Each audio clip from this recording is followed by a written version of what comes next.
Hello my dear students, welcome to our YouTube channel.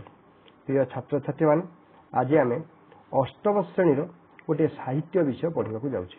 विषयटी है वैज्ञानिक मनोवृत्ति। यार लेखक होती शरत कुमार महांती।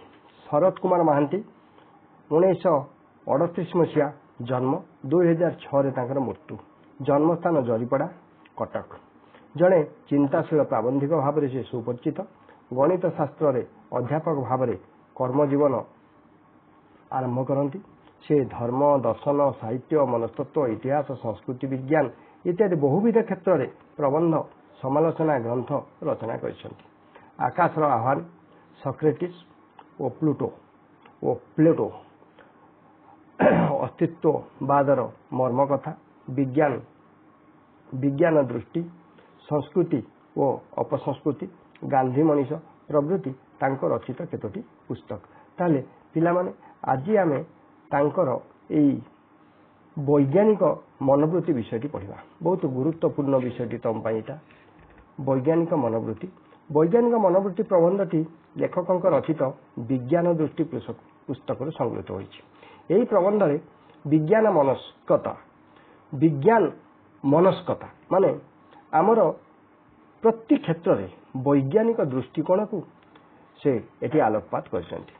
अनासक्त भाव, आसक्ति नथिबो, अनासक्त अर्थात किछि आशा न रखी कार्य करबा हला अनासक्त। आसक्ति विहीन हला अनासक्त। युक्तियुक्तता और अन्य मानक प्रभाव रु मुक्त रही विचार करबा अर्थात चापरे बशवर्ती होई नुहे। निज स्वाधीन चेतना थिबा व्यक्ति बा न्याय संगत युक्तियुक्त कथा प्रकाश करुवा व्यक्ति एवं मुक्त भाव जे माने अन्य मानक प्रभाव रु निज को मुक्त करी अर्थात स्वाधीन भाव रही विचार करबा भली विरल गुण भाव धर्म संपर्क में आलोचना करिसेंति। एबे ताले आमे चलो विषय वस्तु जीवा।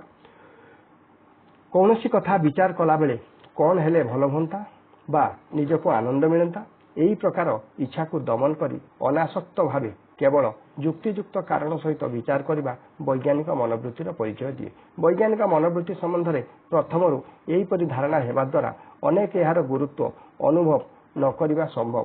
प्रत्येक व्यक्ति तार कथा को युक्तियुक्त बोली भाबुथिबारु वैज्ञानिक मनोवृत्तिर गुरुत्व न बुझिबा स्वाभाविक। अर्थात एतिकर माने या हला जे आमे माने जेतेबेले कोनोसी गोटे विचार विमर्श करती किंबा आम निजस्व जो मतामत दियंती सबु बेले सबु समय आमे वैज्ञानिक भावना को, वैज्ञानिक चिंताधारा को बा वैज्ञानिक प्रणाली रे तार सत्यासत्य विचार करने को केबे भी भावंती नहीं। अनेक व्यक्ति एमती अछंती जो माने सब बेले निजको ठीक बोली भावी थांती अर्थात सी जहाँ कहते सी ठीक। एमिति गोटे ओडिया प्रभाव अच्छी बड़ लोक को उत्तर ना अर्थात जो सभा समिति भल मंद यही सब जगार जो मानकर कर्तृत्व टिके अच्छी समाज जो माने आगधार लोक बा जो माने आभिजात्य संपन्न किंबा अर्थ बल बाहुबल ये सब व्यक्ति से माने जेतेबेले जहाँ कहती अन्य लोक माने अन्याय से ताकू ग्रहण करनी कारण से सब व्यक्ति जहाँ कहते ताकू समालोचना करिवार साहस आम पाखे ना। ता अर्थ से लोक जहाँ कहूँ आम अंध भाव ग्रहण कर सेतेबेले यही वैज्ञानिक मनोवृत्ति आमर कुआडे उभे जाउछि कारण वैज्ञानिक युक्तियुक्त बा कारण ये सब दर्शई आमे तांको सहित युक्ति करि परिबा नाही कारण आमे तांको पाखरे निजको हेय ओ छोट मन करंती। ताहले जेतेबेले व्यक्ति जनक निज कथा को 100% ठीक बोली विवेचना करुछि अर्थात सी जहाँ कहूँ ठीक कहूँ अन्य माने किछि जानि नांती से सब जानिछि एमिति कथा कही चली ताहले आमे माने ता सहित प्रमाण दे परिबानी, प्रमाण कले मध्य से ग्रहण करि पारनी आउ युक्ति भी करि परिबानी अर्थात अन्याय से आमे ता कथा को मानि नवा। तेणु वैज्ञानिक मनोभाव थिबा व्यक्ति अति विरल हो जाउछन्ति। वैज्ञानिक मनोभाव थिले मध्य सबु व्यक्ति वैज्ञानिक दृष्टिकोण रु कथाटीर भाव को प्रकाश करती नहीं कि विचार मध्य करती नहीं। विशेषकर प्रभावशाली व्यक्ति और शास्त्र मत सब अंध भाव ग्रहण न करी कौन व्यावसायिक लाभ क्षेत्र आशा न रखी और निजर व्यक्तिगत इच्छा को जलांजलि दे केवल सत्यर उद्घाटन पाई निरपेक्ष भाव विचार करिवार इच्छा हाँ एमती केते लोक अच्छा जो मैंने निज जो मैंने स्वार्थ न रखी निस्वार्थपर भाव अर्थात लाभ क्षति हिसाब न करी केवल सत्य को अनुसरण करती एमती लोक संख्या बहुत कम।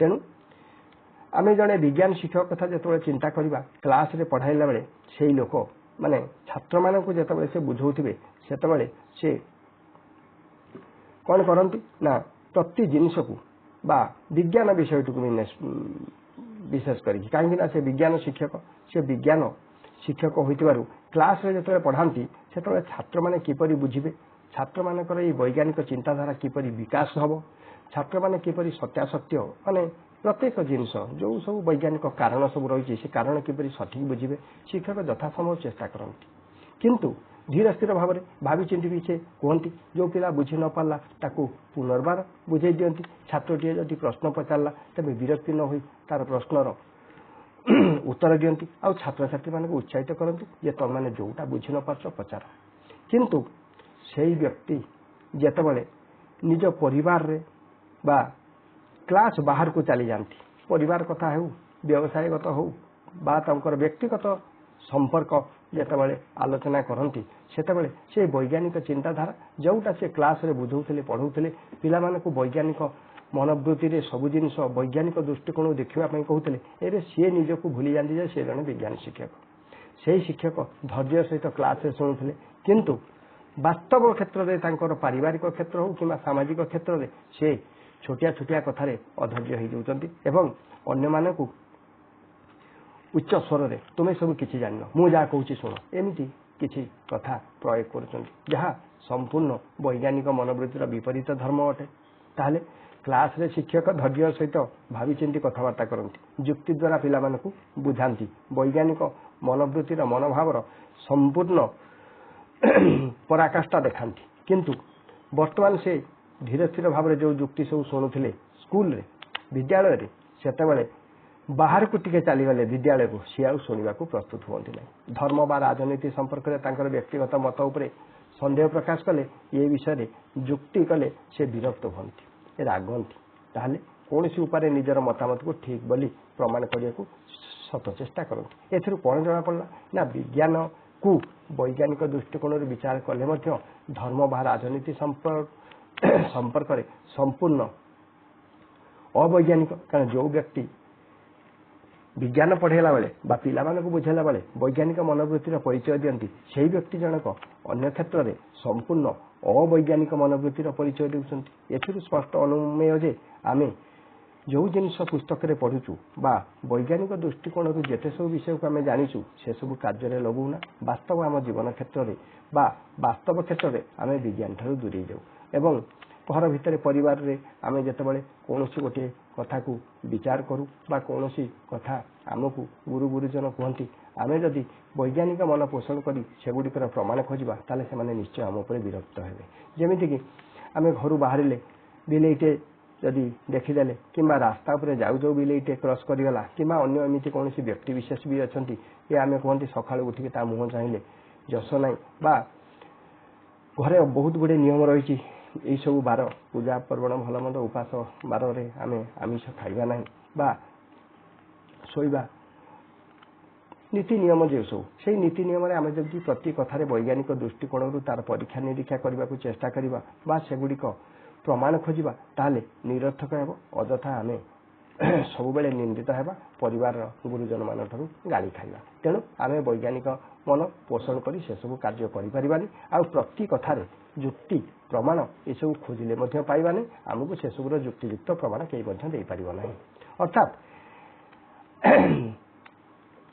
यार कारण आमर विश्वास को व्यक्तिगत इच्छा द्वारा प्रभावित केते गुड़िए विश्वास रे जुक्तियुक्त कारण थिले मध्य आमर अधिकांश विश्वास केवल दिवा स्वप्न जो केतोटी कथार जुक्तियुक्त कारण थाए सेगुड़िक आमर व्यक्तिगत इच्छार सपक्षरे थिबारु एपरि हुए मनोवैज्ञानिक बा दार्शनिक मानक विचार को बाद देले मनुष्यर विश्वास गुड़िक भित्तिहीन मधुर स्वप्न बोली साधारण भाव लक्ष्य कले आमे जानिपार अधिकांश लोक निजर निज परिवार निज जाति और देश संबंध में आत्म संतोष लाभ କଲା ଭଳି ଅନେକ ବିଶ୍ୱାସ ଥାଏ। ଅର୍ଥାତ୍ ମୋ ଜାତି ଭଲ, ମୋ ଗାଁ ଭଲ, ମୋ ପରିବାର ଭଲ, ମୋ ଛୁଆମାନେ ଭାରି ଭଦ୍ର, ଏଇଭଳି ସବୁ ସେମାନେ ଏଇସବୁ ଜିନିଷରେ ଆତ୍ମସନ୍ତୋଷ ପାଆନ୍ତି। ଏଗୁଡ଼ିକ ତାଙ୍କୁ ସୁଖ ଲାଗେ। ତେଣୁ ସେ ଜିନିଷର ବିପରୀତ କିଛି ଯେତେବେଳେ ତମକୁ କେହି କୁହେ, ସେ ବ୍ୟକ୍ତି ଜଣକ କ୍ରୋଧାନ୍ୱିତ ହୋଇଯାନ୍ତି। ଅର୍ଥାତ୍ ସେ ଯୁକ୍ତି ଶୁଣିବା ପାଇଁ ପ୍ରସ୍ତୁତ ନଥାନ୍ତି। ତାହେଲେ ଅଧିକାଂଶ ଲୋକ ନିଜର ବା ନିଜ ପରିବାରର, ନିଜ ଜାତିର, ଦେଶର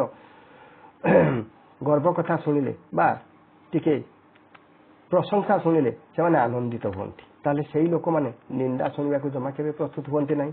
ଅଧିକାଂଶ ସମୟରେ ଏମିତି ହୁଏ, ନିଜକୁ ବୁଦ୍ଧିମାନ, ବିଚାରଶୀଳ, ନିଜର ମତାମତକୁ ନିର୍ଭୁଲ ବୋଲି ଅଧିକାଂଶ ଭାବନ୍ତି। ତେଣୁ ସେହି କ୍ଷେତ୍ରରେ ତାଙ୍କର ବୈଜ୍ଞାନିକ ମନୋବୃତ୍ତି ଆଦୌ ନଥାଏ ବୋଲି କୁହାଯାଇପାରିବ। ସେହିପରି ନିଜର ପରିବାରକୁ ସମ୍ଭ୍ରାନ୍ତ ଆଦର୍ଶ ପରିବାର, ନିଜର ଜାତିକୁ ଅନ୍ୟ ଜାତିଠାରୁ ଶ୍ରେଷ୍ଠ, ବୁଦ୍ଧିମାନ, ନିଜ ଦେଶର ଇତିହାସ ସବୁଠାରୁ ଗୌରବମୟ, ଅଧିକାଂଶ ବ୍ୟକ୍ତି ଏସବୁ ବିଶ୍ୱାସ କରନ୍ତି। ତେଣୁ ଏହିସବୁ କ୍ଷେତ୍ରରେ ନା ସେ ନିଜର ବୈଜ୍ଞାନିକ ମନୋବୃତ୍ତି ବା ନିଜ ଚିନ୍ତା ଏସବୁ ବ୍ୟକ୍ତ କରନ୍ତି ନାହିଁ, ବା ପ୍ରକୃତରେ ବାସ୍ତବରେ ସେମାନେ କେତେ ଉନ୍ନତ, ଅନ୍ୟମାନଙ୍କ ଠାରୁ କେତେ ବିଚାରବନ୍ତ, ଏସବୁର ସେମାନେ ବିଚାର ହିଁ କରନ୍ତି ନାହିଁ।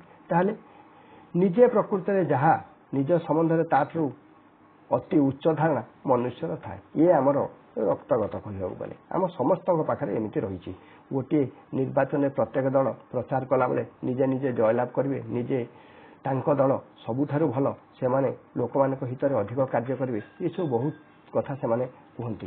ବାସ୍ତବରେ ସେଇମାନେ ଯେତେବେଳେ ଜିତିଯାଆନ୍ତି, ତାହେଲେ ଯେସାକୁ ତେସା ନୀତିରେ ସେମାନେ ମଧ୍ୟ ପୁରୁଣା ଯାହା ଆମର ଚିରାଚରିତ ପ୍ରଥା ଥିଲା ବା ଯେମିତି ଲୋକମାନେ ଶୋଷଣର ଶିକାର ହେଉଥିଲେ, ପୁଣି ସେହିସବୁ କାର୍ଯ୍ୟ ବା ଧାରା ଜାରି ରହେ। ଅର୍ଥାତ୍ ସେମାନେ ଦେଇଥିବା ପ୍ରତିଶ୍ରୁତି ଆଉ ଯେଉଁ ସବୁ କଥା କହୁଥିଲେ ସେମାନେ ଅନ୍ୟମାନଙ୍କଠାରୁ ଭିନ୍ନ ବୋଲି ସେସବୁ କୁଆଡ଼େ ଉଭେଇ ଯାଏ। ତାହେଲେ ଏଥିରୁ ଆମେ ଏଇଆ ସହଜରେ ଅନୁମେୟ ଆମେ ଏଇ ସିଦ୍ଧାନ୍ତରେ ପହଞ୍ଚିଲେ ଯେ ମଣିଷ କରେ ଗୋଟିଏ ଆଉ କହେ ଗୋଟିଏ। କହିବା ଯେତେ ସହଜ, କରିବା ସେତେ ସହଜ ନୁହେଁ। ପ୍ରତ୍ୟେକ ଦେଶର ଲୋକ ନିଜ ଦେଶ ଓ ନିଜ ଦେଶ ଯେଉଁ ଦଳରେ ଅଛି ସେହି ଦଳ ବିଜୟ ଲାଭ କରିବ ବୋଲି ବିଶ୍ୱାସ କରନ୍ତି। ରାଜନୀତି କ୍ଷେତ୍ରରେ ସେମାନେ ବିଜୟ ଲାଭ କଲେ ସେମାନେ ବହୁତ ଗୁଡ଼ିଏ ଉନ୍ନତି କରି ପକାଇବେ, ଇଏ କଥା ମିଛ ଆଶ୍ୱାସନା ବି ଦିଅନ୍ତି। ତାହେଲେ ଭିତ୍ତିହୀନ ମଧୁର ସ୍ୱପ୍ନରେ ଏହିପରି ଅସଂଖ୍ୟ ଉଦାହରଣ ଆମେ ନେଇପାରିବା।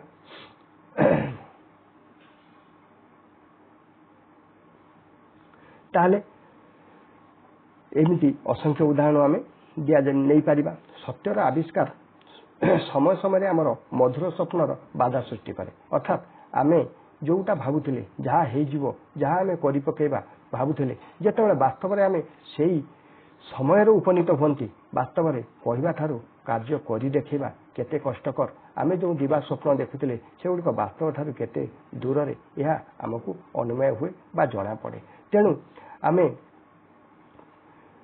ନିଜକୁ ବୁଦ୍ଧିମାନ ବୋଲି ମନେ କରୁଥିବା ଛାତ୍ର ବେଳେବେଳେ ପରୀକ୍ଷାରେ ଖରାପ କଲେ ପ୍ରଥମେ ତା ନିଜର ଯୋଗ୍ୟତା ଉପରେ ସନ୍ଦେହ ହୁଏ। ମାତ୍ର ପରୀକ୍ଷା ଦ୍ୱାରା ଛାତ୍ରର ଯୋଗ୍ୟତା ଜଣାପଡ଼େ ନା ଇତ୍ୟାଦି ନାନା କଳ୍ପନା କରି ସେ ପୁଣି ମଧୁର ସ୍ୱପ୍ନ ରାଜ୍ୟକୁ ଫେରିଯାଏ। ଅର୍ଥାତ୍ ପରୀକ୍ଷା ପୂର୍ବରୁ ଯେଉଁ ପିଲାଟି ଭାବୁଥିଲା ମୁଁ 60%, 80%, 90% ରଖିଦେବି, ଯଦି ପରୀକ୍ଷାରେ ସେ ଅକୃତକାର୍ଯ୍ୟ ହେଲା, ଅର୍ଥାତ୍ କମ୍ ନମ୍ବର ରଖିଲା, ତାହେଲେ ପରୀକ୍ଷା ପ୍ରଣାଳୀ ବା ସେ ପ୍ରାକ୍ଟିସ୍ କରିଥିବା କ୍ୱେଶ୍ଚନ୍ ଗୁଡ଼ା ପଡ଼ିଲାନି, କାହାରି ନା କାହାରି ଦୋଷ ଦେଇ ସେ ସେଥିରୁ ଖସିଯାଏ ଏବଂ ୟା ପରବର୍ତ୍ତୀ ସମୟରେ ସେ ନିଶ୍ଚିତ ଭଲ କରିବ ଆଉ ସମସ୍ତଙ୍କୁ ଦେଖାଇଦେବ। ଏଇଭଳି ଦିବା ସ୍ୱପ୍ନରେ ସେ ପୁଣି ଭାସିଯାଏ, ପୁଣି କିଛି ଦିନ ସ୍ୱପ୍ନ ଦେଖେ, ପୁଣି ପରୀକ୍ଷା ଆସିବା ପର୍ଯ୍ୟନ୍ତ।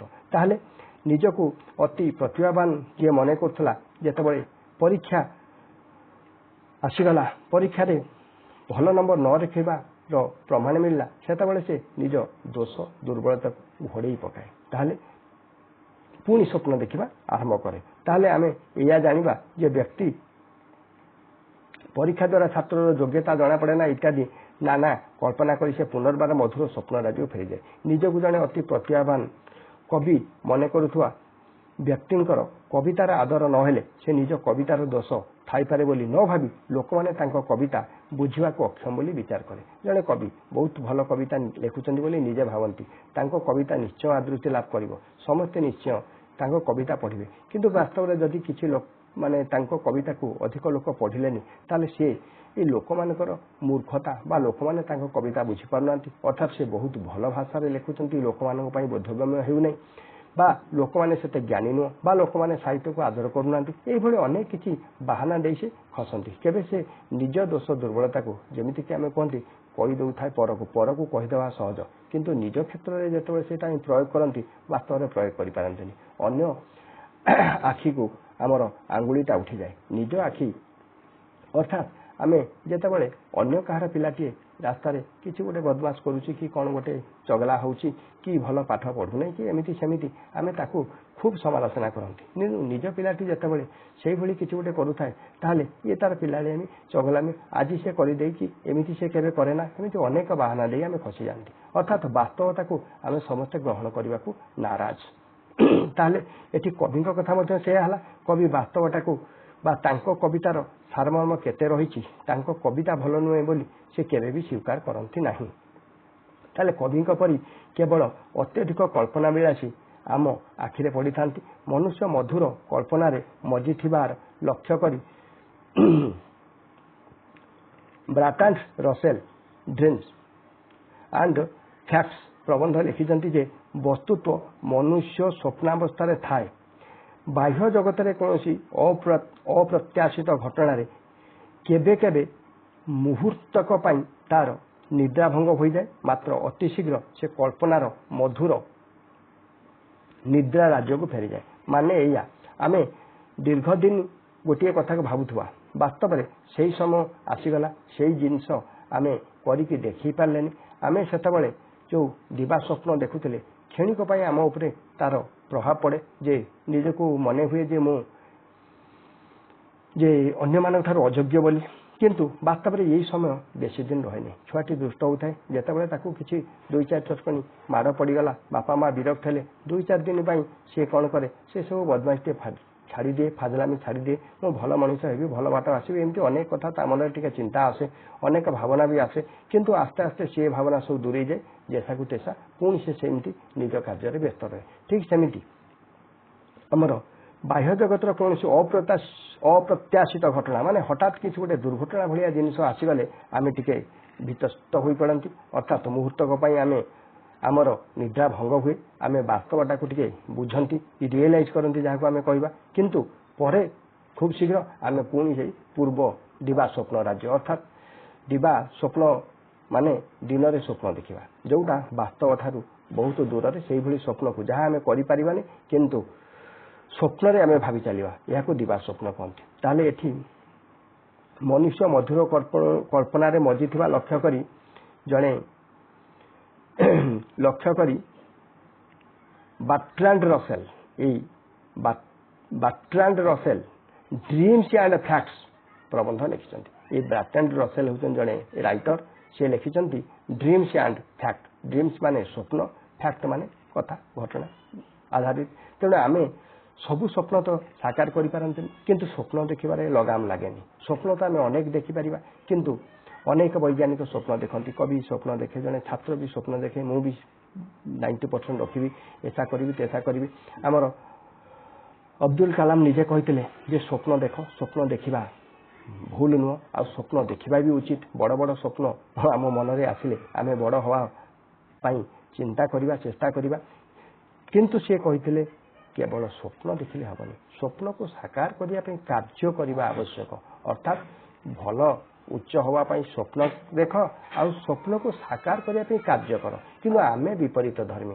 अर्थात आम केवल उच्च स्वप्न देखी जानती वास्तव में कार्य करने विचारधारा जहाँ दरकार आम कार्यप्रणाली जहाँ दरकार ताठू आम जोरी जाती ताहले आम स्वप्न सब दिवा स्वप्न ही रही अर्थात स्वप्न केवे भी साकार हेनी आम केवे सफल हेबानी आम आम शीर्ष सोपान केबे भी पहुंची पारिबा नहीं कौन सी कथार विचार कला बेले निजर व्यक्तिगत विश्वास ठीक और अन्य माने यह ग्रहण करंतु यहीपरि मनोभाव वैज्ञानिक मनोवृत्त संपूर्ण विरोधी किंतु आम समाज में ये सब चलती हम बड़ा नीति जहाँ कहती बड़ लोक को तो उत्तर ना जार जी पैसा वाला जार बाहुबल अच्छी सी जहाँ कौच अन्य माने मानि नवा छड़ा अन्य किसी उपाय ना जे पर्यंत आमर व्यक्तिगत मत को अन्य मानक उपरे लदी देवार मनोभाव थी से पर्यंत आम निरपेक्ष भाव में जुक्ति नकरी निज मतामत को सुहाइला परी जुक्ति करवा मनकर आम किसी लोक गोटे କୌଣସି ପରିସ୍ଥିତିରେ ପଡ଼ି ଗାଁରେ କିଛି ଲୋକମାନଙ୍କ ଭିତରେ ଗଣ୍ଡଗୋଳ ହେଲା, ସେମାନେ ଯାଇ ଗାଁ ମୁଖିଆ କିମ୍ବା ସରପଞ୍ଚ ଏମାନଙ୍କ ପାଖରେ ପହଞ୍ଚିଲେ,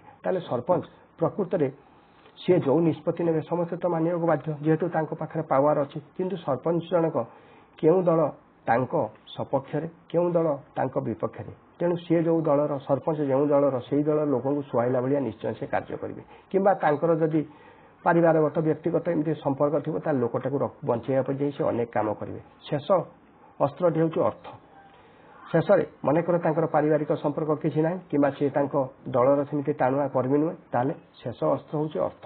ଯଦି ସରପଞ୍ଚକୁ କିଛି ପଇସା ଦେଇକି ବା ଗାଁ ମୁଖିଆକୁ ପଇସା ଦେଇକି ଆମେ କିଣିନେଲେ, ତାହେଲେ ଆମ ସପୋର୍ଟରେ ସେ ନିଶ୍ଚୟ ମତ ରଖିବେ। ଏହି ମତକୁ ଅନ୍ୟମାନେ ଫାଙ୍କି ଦେବାର କୌଣସି ଜୁ ନାହିଁ। କାହିଁକି ନା ଏମାନେ ତାଙ୍କୁ ଉତ୍ତର କରିପାରିବେନି, ଏମାନଙ୍କ ପାଖରେ ନା ସେମିତି ବାହୁବଳ ଅଛି ନା ଅର୍ଥବଳ ଅଛି ସରପଞ୍ଚ ପାଖରେ ଲଢ଼ିପାରିବେ। ତାହେଲେ ଏଇଠି ନ୍ୟାୟ ଅନ୍ୟାୟ ବା ପ୍ରକୃତରେ ସତ୍ୟ ମିଥ୍ୟା ଏସବୁ ଜିନିଷ ଦ୍ୱନ୍ଦ୍ୱ ଭିତରେ ମଣିଷ ଘାଣ୍ଟି ହୁଏ। ଆଉ ସାଧାରଣ ମଣିଷ ସବୁବେଳେ ଏଇଭଳି କ୍ଷେତ୍ରରେ ବା ଏଇ କଥାରେ ଅଣନିଶ୍ୱାସୀ ହେଇଯାଏ। ତାହେଲେ ବାସ୍ତବରେ ଆମେ ଦେଖିବା, ଯେପର୍ଯ୍ୟନ୍ତ ଆମର ବ୍ୟକ୍ତିଗତ ମତକୁ ଅନ୍ୟମାନଙ୍କ ଉପରେ ଲଦି ଦେବା, କାରଣ ସରପଞ୍ଚ ଯାହା ମତ ଦେବେ ସେ ତାଙ୍କ ବ୍ୟକ୍ତିଗତ ହେଇଗଲା, କାରଣ ସେ ବହୁତ ଦୃଷ୍ଟିକୋଣରୁ ଚିନ୍ତା କରିକି ତାର ସମାଧାନଟା କଲେ। ଯେଉଁ ଦଳ କିଏ ଭୁଲ କରିଛି କିଏ ଠିକ୍ କରିଛି ସେସବୁ ବିଚାର କରିବା ପୂର୍ବରୁ ଅନେକ କିଛି ତାଙ୍କ ମନକୁ ଦ୍ୱନ୍ଦ୍ୱ ବା ତାଙ୍କ ଉପରେ ଅନେକ ଗୋଟେ ପ୍ରକାର ଚାପ ସୃଷ୍ଟି କଲା। ପାରିବାରିକ ହେଉ ବ୍ୟକ୍ତିଗତ ହେଉ, ଯଦି ସମ୍ପର୍କ ଅଛି ତାହେଲେ ସେ ତାକୁ ନିଶ୍ଚିତ ସମର୍ଥନ କରିବେ। ଯଦି ନିଜ ଦଳର ସେ ଜଣେ ଭଲ କର୍ମୀ, ତାକୁ ନ ନେଲେ ତାଙ୍କ ଦଳ ଭାଙ୍ଗିଯିବ ବା ଭୋଟରେ ହାରିଯିବେ, ପରବର୍ତ୍ତୀ ଇଲେକ୍ସନକୁ ତାଙ୍କୁ ବା ଗାଁରେ ଆଉ କିଛି ମତଭେଦ ସୃଷ୍ଟି ହେବ, ସେ କିଛି ଫ୍ରାକ୍ସନ୍ ସୃଷ୍ଟି କରିବେ, ତାହେଲେ ସେଭଳି ଲୋକକୁ ନିଜ ଦଳରୁ କେବେ ଛାଡ଼ିବେନି। କିମ୍ବା ଯଦି ଲୋକଟି ତାଙ୍କୁ ବହୁତ ପଇସା ଦେଇ ତାଙ୍କ ମୁହଁ ବନ୍ଦ କରିଦେଲା, ତାହେଲେ ଏସବୁ କ୍ଷେତ୍ରରେ ନ୍ୟାୟ ଅନ୍ୟାୟ ସେ ଚିନ୍ତା ନ କରି କେବଳ ତାଙ୍କ ବ୍ୟକ୍ତିଗତ ମତ ଅର୍ଥାତ୍ ସେ ଯାହା ଚିନ୍ତା କଲେ ଯାହାକୁ ସପୋର୍ଟ କଲେ ଅନ୍ୟମାନେ ତାକୁ ମାନିବାକୁ ବାଧ୍ୟ ହୁଅନ୍ତି।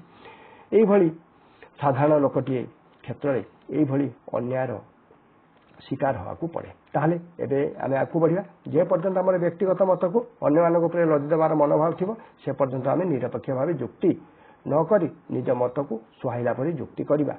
ତାହେଲେ ଏହିପରି କ୍ଷେତ୍ରରେ ନିଜ ମତକୁ ଠିକ୍ ବୋଲି ପ୍ରମାଣ କରିବା ପାଇଁ ଆମେ ଯୁକ୍ତିତର୍କକୁ କେବଳ ଅସ୍ତ୍ର ରୂପେ ବ୍ୟବହାର କରିବା। କାରଣ ଯେତେବେଳେ କିଛି ଲୋକ ମନେକର ବିରୋଧ କଲେ, ତାହେଲେ ସେଇ ସରପଞ୍ଚରେ ସେମାନେ ଏହା କରିଥିଲେ ସେୟା କରିଥିଲେ, କିଛି ଲୋକ ଯୁକ୍ତିତର୍କ ହେଲା, ତାହେଲେ ସରପଞ୍ଚ ନିଜକୁ ଠିକ୍ ପ୍ରମାଣ କରିବା ପାଇଁ ଅନ୍ୟ କିଛି ଯୁକ୍ତିରେ ତୁମକୁ ପୋତି ପକାଇବେ, ତୁମେ ତାଙ୍କ ସହିତ ଯୁକ୍ତିତର୍କରେ ମଧ୍ୟ ପାରିବ ନାହିଁ। ତାହେଲେ ଏହିପରି କ୍ଷେତ୍ରରେ ନିଜ ମତକୁ ଠିକ୍ ବୋଲି ପ୍ରମାଣ କରିବା ପାଇଁ ଆମେ ଯୁକ୍ତିତର୍କକୁ କେବଳ ଅସ୍ତ୍ର ରୂପେ ବ୍ୟବହାର କରୁ। ବୈଜ୍ଞାନିକ ମନୋବୃତ୍ତି ପ୍ରଧାନ ଅନ୍ତରାୟ ହେଲା ଆସକ୍ତି ଭାବ। ଆମେ ସବୁବେଳେ କିଛି ପାଇବା, ଆମର କ'ଣ ସେଥିରେ ସ୍ୱାର୍ଥ ଅଛି, ତେଣୁ ଆମେ ସବୁବେଳେ ସେଇ ସପୋର୍ଟରେ ହିଁ କଥା କୁହନ୍ତି। ତେଣୁ ଆସକ୍ତି ଭାବ ଯେତେବେଳେ ପର୍ଯ୍ୟନ୍ତ ଥିବ, ବୈଜ୍ଞାନିକ ମନୋବୃତ୍ତି ବା ଆମେ ସତ୍ୟଟାକୁ ଉଦ୍ଘାଟନ କରିପାରିବାନି। ଆଉ ଆମେ ବ୍ୟକ୍ତିଗତ ମତାମତ ଛଡ଼ା ସାମାଜିକ ବା ଲୋକମାନଙ୍କର ଭଲ ଉଦ୍ଦେଶ୍ୟରେ କିଛି ମତାମତ ମଧ୍ୟ ଦେଇପାରିବା ନାହିଁ।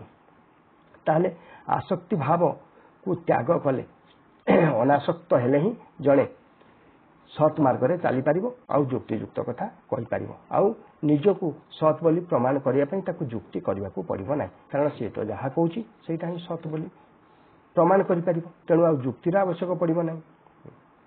ତେବେ ଆମେ ଏଇଆ ଜାଣିବା ଯେ ଉପରୋକ୍ତ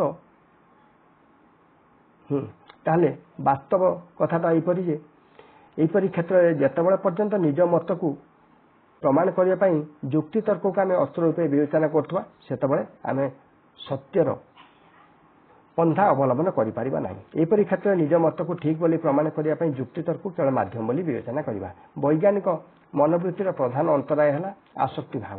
ଆମର ଆସକ୍ତି ଭାବ ଯେତେବେଳେ ପର୍ଯ୍ୟନ୍ତ ଥିବ, ଆମେ ବୈଜ୍ଞାନିକ ମନୋବୃତ୍ତିକୁ ସଫଳ ଭାବରେ ଲୋକଙ୍କ ପାଖରେ ଉପସ୍ଥାପନ କରିପାରିବା ନାହିଁ। ଉପରୋକ୍ତ ବିଜ୍ଞାନ ଶିକ୍ଷକ ଧର୍ମ ରାଜନୀତି ସମ୍ବନ୍ଧରେ ନିଜର ବ୍ୟକ୍ତିଗତ, ଆମେ ଯେଉଁ ବିଜ୍ଞାନ ଶିକ୍ଷକଙ୍କ କଥା ପଢ଼ିଥିଲେ କ୍ଲାସରେ ଶ୍ରେଣୀରେ ପଢ଼ିଲା ବେଳେ ସେ ଅତି ସରଳ ଭାବରେ ପିଲାଙ୍କୁ ବୁଝାଉଥିଲେ, ଧୈର୍ଯ୍ୟ ସହିତ ସବୁ କଥା ଶୁଣୁଥିଲେ, ଆଉ ବୈଜ୍ଞାନିକ ଚିନ୍ତାଧାରାରେ ଅନେକ କଥାକୁ ବିଚାର କରୁଥିଲେ, ଆଉ ବୈଜ୍ଞାନିକ ଦୃଷ୍ଟିକୋଣରୁ ମଧ୍ୟ ପ୍ରମାଣ କରୁଥିଲେ। କିନ୍ତୁ ବ୍ୟକ୍ତିଗତ ଜୀବନରେ ଯେତେବେଳେ ଆସୁଛି ଧର୍ମ ରାଜନୀତି ସମ୍ବନ୍ଧରେ ନିଜର ବ୍ୟକ୍ତିଗତ ବିଶ୍ୱାସ ପ୍ରତି ଆସକ୍ତ ଥିବାରୁ ତାହା ସେ ପ୍ରମାଣ କରିବାକୁ ବ୍ୟାକୁଳ ଏବଂ ଯୁକ୍ତିକୁ ସେ କେବଳ ଅସ୍ତ୍ର ରୂପେ ହିଁ ବ୍ୟବହାର କରନ୍ତି। ତାହେଲେ ଏଠି ଆଉ ବୈଜ୍ଞାନିକ ପ୍ରମାଣ କିଛି ଦରକାର ନାହିଁ। ଯେତେବେଳେ ଶିକ୍ଷକ ରାଜନୀତି କଥା ହେଉ କି ନିଜ ପରିବାର କଥା ହେଉ ବ୍ୟକ୍ତିଗତ କଥା ଉଠୁଛି, ସେତେବେଳେ ସେ ଯୁକ୍ତି ମାଧ୍ୟମରେ କେବଳ ପ୍ରମାଣ କରିଦିଅନ୍ତି ସିଏ ଯାହା କହୁଛନ୍ତି ଠିକ୍, ଅନ୍ୟମାନେ ତାକୁ ଗ୍ରହଣ କରିବା ଉଚିତ। ଅନ୍ୟମାନଙ୍କ ଶିକ୍ଷା ତ ଏତେ ଯୋଗ୍ୟତା ନାହିଁ, ଅନ୍ୟମାନେ ବେଶୀ କିଛି ଜାଣିନାହାନ୍ତି, ତେଣୁ ତାଙ୍କ ସହିତ ଯୁକ୍ତିରେ ଅନ୍ୟମାନେ ମଧ୍ୟ ପାରିବେନି, ଆଉ ଅର୍ଥାତ୍ ସିଏ ଯାହା କହୁଛନ୍ତି ଅନ୍ୟମାନେ ମାନି ନିଅନ୍ତୁ। ତାହେଲେ शेषରେ ଆମେ ଏହା ଭାବିବା ଯେ ଯେପର୍ଯ୍ୟନ୍ତ ଆମର ଆସକ୍ତି ଭାବ ଥିବ ସେ ପର୍ଯ୍ୟନ୍ତ ଆମେ ଯୁକ୍ତି ତର୍କକୁ କେବଳ ଅସ୍ତ୍ର ଭାବେ ବ୍ୟବହାର କରୁଥିବୁ। ଆସକ୍ତି ପାଇବାର ଇଚ୍ଛା ଆମର ଥିବ, ତେଣୁ ଯୁକ୍ତି ତର୍କ ମାଧ୍ୟମରେ ଆମେ କେବଳ ନିଜକୁ ଠିକ୍ ବୋଲି ପ୍ରମାଣ କରିଚାଲୁଥିବା। କେବଳ ଗୋଟିଏ ମାଧ୍ୟମ, ବୈଜ୍ଞାନିକ ମନୋବୃତ୍ତି ଦରକାର ନାହିଁ, ବୈଜ୍ଞାନିକ ଭାବଧାରା ଦ୍ୱାରା ପ୍ରମାଣ କରିବା ଦରକାର ନାହିଁ। ଯୁକ୍ତି ହେଉଛି ଆମର ସବୁଠୁ ବଡ଼ ଅସ୍ତ୍ର। ତାହେଲେ ଆମେ ଯୁକ୍ତିକୁ ହିଁ ବ୍ୟବହାର କରୁଥିବା। ଆଡଲସ୍ ହକ୍ସଲେ ଏହି କାରଣରୁ ଅନାସକ୍ତ ଭାବ ଥିବା ବ୍ୟକ୍ତିଙ୍କୁ ଆଦର୍ଶ ମାନବ ବୋଲି କହିଛନ୍ତି। ଯେଉଁମାନେ ଅନାସକ୍ତ ସେଇମାନେ ହେଉଛନ୍ତି ଆଦର୍ଶ। ଏଣ୍ଡସ୍ ଆଣ୍ଡ ମିନ୍ସ ପୁସ୍ତକରେ ସେ ଏଇ ଦୁଇଟି ପୁସ୍ତକ ମନେ ରଖିବ। ସେଠି ଆମେ ଗୋଟେ ପୁସ୍ତକ ପଢ଼ିଥିଲେ, ଏଠି ଡ୍ରିମ୍ସ ଆଣ୍ଡ ଫ୍ୟାକ୍ଟ। ଏବେ ଏଣ୍ଡସ୍ ଆଣ୍ଡ ମିନ୍ସ ପୁସ୍ତକରେ ସେ କହିଛନ୍ତି ଯେ ଅନାସକ୍ତ ବ୍ୟକ୍ତି ହିଁ ହେଉଛି ଆଦର୍ଶ ମାନବ। ତାର ଆସକ୍ତି ନାହିଁ, ତେଣୁ ସେ କାହାର ଚାପରେ ବଶବର୍ତ୍ତୀ ନୁହଁ। ଅର୍ଥରେ ତାକୁ ତମେ କିଣିପାରିବନି, କେବଳ ଯୁକ୍ତିଯୁକ୍ତ ନ୍ୟାୟସଙ୍ଗତ କଥା ହିଁ ସେ କହିବେ। ତାହେଲେ ଅନାସକ୍ତ ବ୍ୟକ୍ତି ହିଁ ପ୍ରକୃତରେ ଅନାସକ୍ତ ବ୍ୟକ୍ତି ହିଁ ଆଦର୍ଶ ମାନବ। ସେ ତାର ଦୈହିକ ଅନୁଭୂତି, ରୁଚି, ଶକ୍ତି ଓ ପ୍ରବୃତ୍ତର କାମନା ପ୍ରତି ଆସକ୍ତ ନାହାନ୍ତି। ଅର୍ଥାତ୍ ତାର ନା ଧନ ଲୋଭ ଅଛି, ନା କୌଣସି ପଦପଦବୀ ଲୋଭ ଅଛି, ନା ଆସନ ତଳବଳ ହବ, ଚାକିରି ଚାଲିଯିବ, ଏସବୁରେ ଭୟ ଅଛି। ତେଣୁ ସେ ଅନାସକ୍ତ, ସିଏ ହିଁ ପ୍ରକୃତ ଆଦର୍ଶ ମାନବ। ବ୍ୟକ୍ତିଗତ ରାଗ, ଘୃଣା, ସ୍ନେହ, ଧନ ସମ୍ପତ୍ତି, ସୁନାମ ଓ ସମାଜର ତାଙ୍କର ସ୍ଥାନ ପ୍ରତି ସେ ନିଷ୍ପୃହ। ଅର୍ଥାତ୍ ତାଙ୍କର ଧନ ସମ୍ପତ୍ତି ପ୍ରତି ଆସକ୍ତ ନାହିଁ କି ବ୍ୟକ୍ତିଗତ କିଛି କାମନା ନାହିଁ। ଏହିପରି ବିଜ୍ଞାନ, କଳା ଓ ଯେକୌଣସି ଅନୁମାନ ଏବଂ ମାନବୀୟ ସମ୍ପର୍କଟି ପ୍ରତି ସେ ମଧ୍ୟ ନିରପେକ୍ଷ। ଅର୍ଥାତ୍ ସେ ହିଁ କେବଳ ନିରପେକ୍ଷ ବିଚାର କରିପାରିବେ।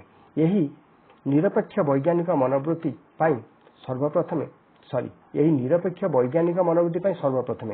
ଆବଶ୍ୟକ। କାରଣ ବୈଜ୍ଞାନିକ ଦୃଷ୍ଟିକୋଣକୁ ଆମେ ସେତେବେଳେ ବିଚାର କରିବା ଯେତେବେଳେ ନିରପେକ୍ଷ ବିଚାର କରିବା। ତାହେଲେ ଯୁକ୍ତି ଯଦି ନ ରହିବ ତାହେଲେ ସିନା ପ୍ରମାଣ ଦରକାର। ଯଦି ଯୁକ୍ତି ଅଛି, ଯୁକ୍ତିରେ ତ ପ୍ରମାଣ କରିଦେଲା, ଆଉ ପ୍ରମାଣ କ'ଣ ଦରକାର? ଯେକୌଣସି ଗୋଟିଏ ଦୁଇଟି କଥା ଯୁକ୍ତିଯୁକ୍ତ କାରଣ ସହିତ ନିରପେକ୍ଷ ଭାବେ ବିଚାର କରିବା ବ୍ୟକ୍ତିର ବୈଜ୍ଞାନିକ ମନୋବୃତ୍ତି ଅଛି ବୋଲି କୁହାଯାଇ ନପାରେ। କାରଣ ଏହି ଗୋଟିଏ ଦୁଇଟି କଥାରେ ତାଙ୍କର କୌଣସି ଆସକ୍ତି ଭାବ ବା ବ୍ୟକ୍ତିଗତ ଇଚ୍ଛା ଓ ଜିଦ୍ ନାହିଁ। ମାତ୍ର ଆହୁରି ଅନେକ ପ୍ରଶ୍ନ ତାଙ୍କର ବ୍ୟକ୍ତିଗତ ଜିଦ୍ ଥାଇପାରେ। ମନେକର ଜଣେ ବ୍ୟକ୍ତି ଗୋଟିଏ ଦୁଇଟି କଥାରେ ସେ ସମସ୍ତଙ୍କୁ ସୁହାଇଲା ଭଳିଆ କରୁଛନ୍ତି, କିନ୍ତୁ ସେ ଯେ ବୈଜ୍ଞାନିକ ମନୋବୃତ୍ତି ବା ଆଦର୍ଶ ମଣିଷ ଏମିତି ଭାବି ନେବା ଠିକ୍ ନୁହେଁ। କାରଣ ଏଇ ଯେଉଁ କଥା ଗୁଡ଼ା ସେ ବିବେଚନା କଲେ, ବିଚାର କଲେ, ତାଙ୍କ ଦୃଷ୍ଟିକୋଣ କ'ଣ, ସେ ଦୃଷ୍ଟିଭଙ୍ଗୀ କ'ଣ, ତାହା ସ୍ଥିର କ୍ଲିୟର କହିଲେ, ସେଥିରେ ତାଙ୍କର କିଛି ଆସକ୍ତି ଭାବ ନଥିଲା। କିନ୍ତୁ ଆଉ ଗୋଟିଏ କିଛି କଥା ପଡ଼ିଲା ବେଳକୁ ତାଙ୍କର ସେଥିରେ ଆସକ୍ତି ଭାବ ଥିବାରୁ ସିଏ ପୁଣି ତାଙ୍କ ସପୋର୍ଟରେ ହିଁ କହିବା ଆରମ୍ଭ କରୁଛନ୍ତି। ଅର୍ଥାତ୍ ବ୍ୟକ୍ତି ଜଣକ ପୁଣି ତର୍କ ବା ଯୁକ୍ତି ମାଧ୍ୟମରେ ପ୍ରମାଣ କରିବାକୁ ଆରମ୍ଭ କରୁଛନ୍ତି। ଆମର ବିଜ୍ଞାନ ଶିକ୍ଷକଙ୍କର ବିଜ୍ଞାନ ସମ୍ବନ୍ଧରେ କୌଣସି ଇଚ୍ଛା ବା ଜିଦ୍ ନାହିଁ। ମାତ୍ର ଧର୍ମ, ସାହିତ୍ୟ, ରାଜନୀତି ବିଭିନ୍ନ ପ୍ରଶ୍ନ ସମ୍ପର୍କରେ ତାଙ୍କର ଜିଦ୍ ରହିଛି। ବ୍ୟକ୍ତିଗତ ଇଚ୍ଛା ଓ ଜିଦ୍ ନ ରଖି ଅନାସକ୍ତ ଭାବେ ସେ ସବୁ ପ୍ରଶ୍ନ ବିଚାର କରନ୍ତି। ରାଜନୀତିରେ ବିଭିନ୍ନ ପ୍ରଶ୍ନ ସମ୍ପର୍କରେ ତାଙ୍କର ଜିଦ୍ ରହିଛି।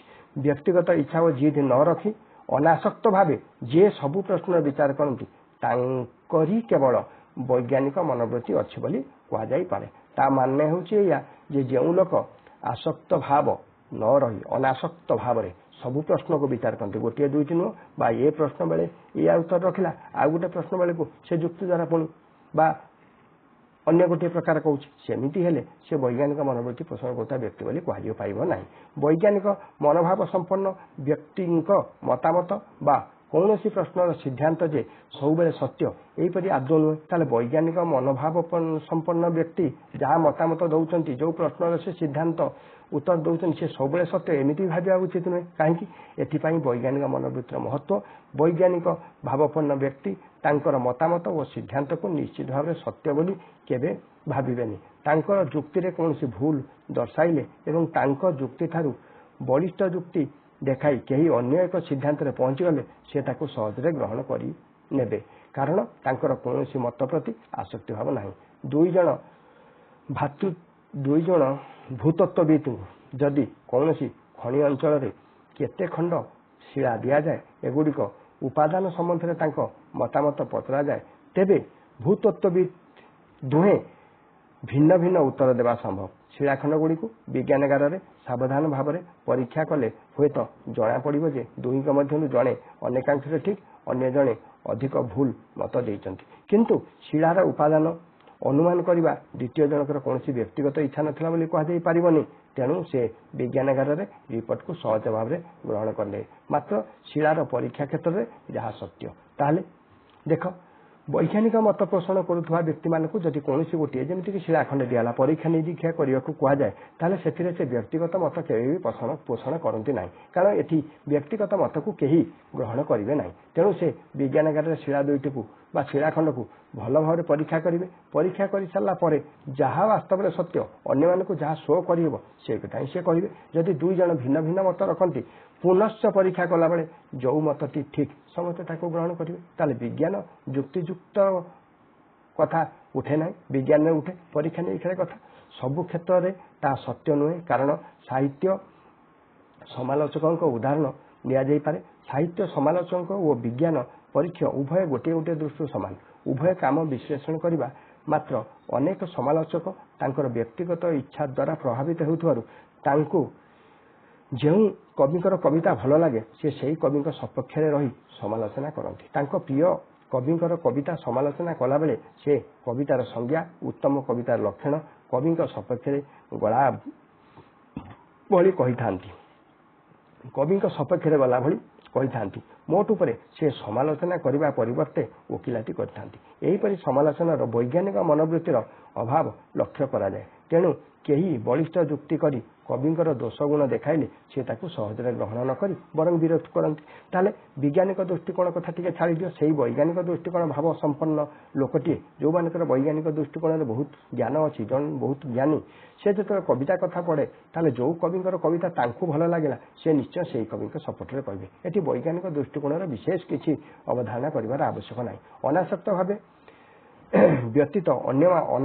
ଭାବ ବ୍ୟତୀତ ଅନ୍ୟମାନଙ୍କ ପ୍ରଭାବରୁ ମୁକ୍ତ ରହି ବିଚାର କରିବା ବୈଜ୍ଞାନିକ ମନୋବୃତ୍ତିର ଆଉ ଗୋଟିଏ ଲକ୍ଷଣ। ଅନାସକ୍ତ ଭାବ ଗୋଟିଏ ଥିଲା, ଆଉ ଗୋଟିଏ ରହିଲା ତମେ କାହାରି ପ୍ରଭାବରେ ରହିବ ନାହିଁ, ଅର୍ଥାତ୍ ଅନ୍ୟମାନଙ୍କ ପ୍ରଭାବରୁ ମୁକ୍ତ ରହିବ, କାହାର ଚାପରେ ବଶବର୍ତ୍ତୀ ହେବ ନାହିଁ। ପ୍ରଭାବଶାଳୀ ବ୍ୟକ୍ତି ଯେଉଁମାନଙ୍କର ଧନ ସମ୍ପତ୍ତି ଏସବୁ ଅଛି, ଶାସ୍ତ୍ରର ମତଠାରୁ ମୁକ୍ତ ରହି ସମାଜର ପ୍ରଚଳିତ ମତ ଦ୍ୱାରା ପ୍ରଭାବିତ ନ ହୋଇ ସ୍ୱାଧୀନ ଭାବେ ବିଚାର କରିବା ଏକ କଠିନ ମାନସିକ ଅଭ୍ୟାସ। ସବୁ ଲୋକ ଏହା କରିପାରିବେନି।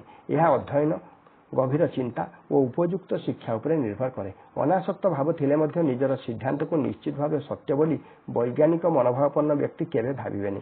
ସେହି ବିଷୟରେ ତାଙ୍କର ଜ୍ଞାନ ଅସମ୍ପୂର୍ଣ୍ଣ ହୋଇପାରେ ଓ ତାଙ୍କ ଯୁକ୍ତିରେ କିଛି ଭୁଲ ଥାଇପାରେ, ଏ କଥା ସେ ମନେ ରଖିଥିବେ, କାରଣ କୌଣସି ମତ ପ୍ରତି ସେ ଆସକ୍ତ ନୁହନ୍ତି। ତାହେଲେ ଦେଖ, ବହୁତ ବଢ଼ିଆ କଥା। ଅନାସକ୍ତ ଭାବରେ ଯେଉଁ ଲୋକ ଥାନ୍ତି, ଅର୍ଥାତ୍ ଯେଉଁମାନେ ଗଭୀର ଅଧ୍ୟୟନ ବା ଚିନ୍ତା ବା ଉପଯୁକ୍ତ ଶିକ୍ଷା ଏସବୁ ଉପରେ ଯିଏ ନିର୍ଭର କରନ୍ତି, ସେ ଅନାସକ୍ତ ଭାବେ ଥିଲେ ମଧ୍ୟ ନିଜର ସିଦ୍ଧାନ୍ତକୁ ନିଶ୍ଚିତ ଭାବେ ସତ୍ୟ ବୋଲି ବୈଜ୍ଞାନିକ ମନୋଭାବାପନ୍ନ ବ୍ୟକ୍ତି କେବେ ଭାବେନି। କାରଣ ସେ ଯାହା ପରୀକ୍ଷା କରିଛନ୍ତି ସେଥିରେ ହୁଏତ ଆଉ କିଛି ତ୍ରୁଟି ଅଛି, ଅନ୍ୟ କିଏ ତାଙ୍କଠୁ ଆଉ ଟିକେ ଭଲ ପରୀକ୍ଷା କରିଥିବେ, ଆଉ କ'ଣ ସତ୍ୟ ଅନୁସନ୍ଧାନ କରିଥିବେ, ଆଉ କ'ଣ ଜିନିଷ ରହିଯାଇଛି ଯାହାକୁ ସେ ଛାଡ଼ି ଯାଇଛନ୍ତି। ତେଣୁ ସେ ଯେଉଁ ଜ୍ଞାନ ସେଇଥିରେ ଅର୍ଜନ କରିଛନ୍ତି ସେ ହୁଏତ ଅସମ୍ପୂର୍ଣ୍ଣ ହୋଇପାରେ, ତାଙ୍କ ଯୁକ୍ତିରେ କିଛି ମଧ୍ୟ ଭୁଲ ଥାଇପାରେ, ଏକଥା ସେ ମନେ ରଖନ୍ତି।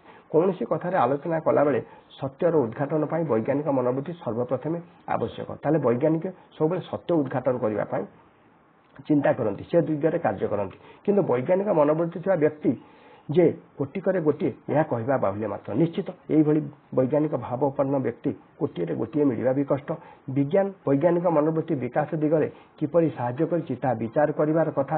ମାତ୍ର ବିଜ୍ଞାନରେ ଜ୍ଞାନ ଅର୍ଜନ କରିବା ଓ ବୈଜ୍ଞାନିକ ମନୋବୃତ୍ତି ଏ ଦୁଇଟି ପୁରାପୁରି ଅଲଗା। ବିଜ୍ଞାନରେ ଜ୍ଞାନ ଅର୍ଜନ କରିବା, ଆମେ ଅନେକ ବିଜ୍ଞାନ ବହି ପଢ଼ୁଛନ୍ତି, ଅନେକ ବୈଜ୍ଞାନିକ ଧାରଣା ଆମ ଭିତରେ ଅଛି, ଆମେ ଜ୍ଞାନ ଅର୍ଜନ କରୁଛନ୍ତି, କିନ୍ତୁ ସେହି ଜ୍ଞାନକୁ ଆମେ ସବୁବେଳେ ଆମ ବ୍ୟକ୍ତିଗତ କ୍ଷେତ୍ରରେ ଆମେ ବ୍ୟବହାର କରୁନା ବା ସବୁ ଜିନିଷରେ ବୈଜ୍ଞାନିକ ମନୋଭାବ ପୋଷଣ କରି ଆମେ ତାର ଉତ୍ତର ଖୋଜୁନା। ତାହେଲେ ବିଜ୍ଞାନ ପଢ଼ିବା, ବିଜ୍ଞାନରେ ଜ୍ଞାନ ଅର୍ଜନ କରିବା, ଏ ଦୁଇଟି ବା ବୈଜ୍ଞାନିକ ମନୋବୃତ୍ତି ପୋଷଣ କରିବା ଦୁଇଟି ଭିନ୍ନ କଥା। ତାହେଲେ ବିଚାର କରିବା କଥା। ମାତ୍ର ବିଜ୍ଞାନରେ ଜ୍ଞାନ ଅର୍ଜନ କରିବା ଓ ବୈଜ୍ଞାନିକ ମନୋବୃତ୍ତି ଏ ଦୁଇଟି ପୁରାପୁରି ଅଲଗା ଜିନିଷ। ଯିଏ ବିଜ୍ଞାନରେ ଯଥେଷ୍ଟ ଜ୍ଞାନ ଅର୍ଜନ କରିଛି ତାର ନିଶ୍ଚିତ ଭାବରେ ବୈଜ୍ଞାନିକ ମନୋବୃତ୍ତି ଥିବ ବୋଲି କୁହାଯାଇ ନପାରେ। ବିଜ୍ଞାନ ଓ ବୈଜ୍ଞାନିକ ମନୋବୃତ୍ତି ଉଭୟ ପରସ୍ପର ସହିତ ଜଡ଼ିତ, ଏକଥା ଠିକ୍। ବିଜ୍ଞାନର ବିଭିନ୍ନ ଆବିଷ୍କାର ମନୁଷ୍ୟର ଅନେକ ଭିତ୍ତିହୀନ ଆତ୍ମରୁଚିକର ବିଶ୍ୱାସ ଉପରେ କୁଠାରାଘାତ କରିବା ଫଳରେ ଚିନ୍ତାଶୀଳ ବ୍ୟକ୍ତିମାନେ ନିଜର ବିଶ୍ୱାସ ଉପରେ ସନ୍ଦେହ ପ୍ରକାଶ କରି ସେଗୁଡ଼ିକ ସାବଧାନ ସହିତ କରିବାକୁ ଲାଗିଲେ। ତାହେଲେ ଏଇଠି ଗୋଟେ ବହୁତ ବଢ଼ିଆ କଥା କୁହାଯାଇଛି। ଦେଖ ଯେ विज्ञान विभिन्न आविष्कार आउ मनुष्यर अनेक भित्तिहीन आत्मरुचिर विश्वास उपर ताले आमे आत्मरुचि अनुसार आमे अनेक जिनस को विश्वास करने किंतु विज्ञान दृष्टिकोण जो तार प्रमाण खोजा जाए प्रमाण करा जाए सेतबेले आमे जदि सेटा को भूल बोली भाभी दियंती बा आमे भूल बोली जानी पारंती ताले आमे सहजरे ताको ग्रहण करि पारंती अर्थात आमे जहा आज पर्यंत चिराचरित ढंगरे बा आवाहन कालरू पूर्व पुरुष अमलरू जो सब प्रथा चली आसुची से सब वैज्ञानिक दृष्टिकोण जदि भूल बोली प्रमाण हो गला तथापि आमे ताको छाड़िया आमे प्रस्तुत होती ना कारण चिंताशील जो माने चिंताशील व्यक्ति से मैंने यही सब विश्वास उपरे संदेह प्रकाश भी करती जे वास्तव में विज्ञान सठिक मनकर आम धार्मिक भावना वैज्ञानिक मान भितर एमती धार्मिक भावना का खूब कम थाए आम जमी विभिन्न उपास बार करवा भगवान को पूजा अर्चना करवा कौन गोटे कार्य को गला बेले कलश बसवा मुंडिया मारे एमती अनेक अनेक सब सामाजिक चालीचलन भितर आमर रही आसी किंतु सेगुड़िकर वैज्ञानिक दृष्टिकोण किसी भी प्रमाण नहीं बा जमीक या पूर्व कहूली ये रास्तार गला बेले बिलेटे चलीजा कौन गोटे अशुभ लोकर मुह देखी ये सब वैज्ञानिक कौन युक्तियुक्त ना रातिर किसी खाद्य आम खाती शांत दही खाती शाग खाती यार वैज्ञानिक प्रमाण अच्छे तेणु अन्य लोक मैंने सहजरे बुझीपारे ग्रहण करने प्रस्तुत किंतु जो लोक आवाहन काल गोटे धारे चली आसु सब वैज्ञानिक मन पोषण बा वैज्ञानिक चिंताधारा बा विज्ञान प्रमाण एसबू दे भूल उठिक बोली दर्शाइबा ताले सेगुड़िक केबे आमको सहजरे ग्रहण करेंगे ताले पिला माने एठी तुम विषय शेष है तुम मैंने निश्चित विषय को भल भाव थे पढ़ ये गोटे बहुत तुम निश्चित टी कष्ट विषय दुई थर तुम पढ़ी सारा तार क्वेश्चन आंसर कर जदि क्वेश्चन आंसर कार किसी प्रोब्लेम रहा कमेंट बॉक्स में मत जनइले मुझे निश्चय तुमको साहाय्य करी आज विषय को ये रखा जय जगन्नाथ।